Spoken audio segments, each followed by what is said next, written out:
So, an afternoon of toil in some pretty dreadful conditions out there at Barrow. Has some of the game for? Oh well, it was a battle of attrition. It was who could make not who could make the least errors, because everybody was dropping the ball. Like I said, the completion rate was abysmal from both sides, just because it didn't look like rugby. It didn't look like old school rugby. It was that bad. Catching and passing was non-existent. I think you think that Barrow, I don't think they handled it better than us. They just found a way to score the first try, and it wasn't really a great try. It was just get over the line, and then we just end up chasing again and unable to get that points just to make it into an even contest at the end. It wasn't pretty. It wasn't nice. It was a game of attrition, and again, I think our discipline was the thing that, as we got more and more frustrated, as the game got further and further away from us, we let their little niggles and we let the poor decisions, or the decisions that didn't go our way, bother us. Again, we've spoke quite heavily last week about giving ourselves a chance with our discipline.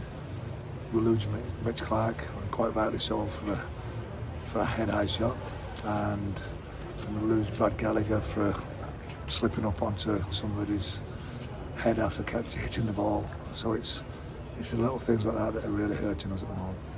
I guess you were saying there about having to chase the game. That was what almost killed it off, wasn't it? Sort of tracing it, trying to work something out wide, and the intercept for a double-digit lead. So was that probably the turning point? Yeah, it was. Like I said, it was the intercept that we were chasing the game, trying to get that point, or get those points to get us level. We felt like there's nothing in the game. Both sides didn't have lots of territory. It was lots of drop ball, and we've pushed ourselves into a place where we think we need to score soon.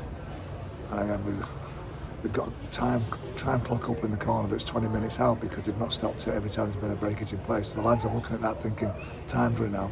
We're getting messages on saying there's plenty of time left. We forced our hand and end up giving an intercept away. Those things happen when you're chasing the game, but we didn't need to get into that mindset as early as we did.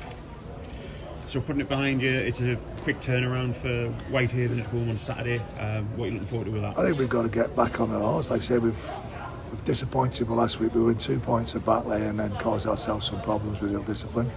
We've lost a player today through ill discipline, and today was one of those days where if you win, you win. If you don't, it's like there's nothing really in it. There was no rugby played. It was everybody drops the ball. Everybody gave a penalty away. It was atrocious. And I've been involved in some bad games. I've seen some bad games, and today was one of the worst. But they stuck at it.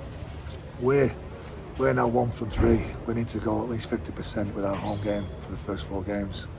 So if we can go, get to home, get ourselves back on track, get a win at home, which will do us a lot of good, and then we've got a Challenge Cup the week after.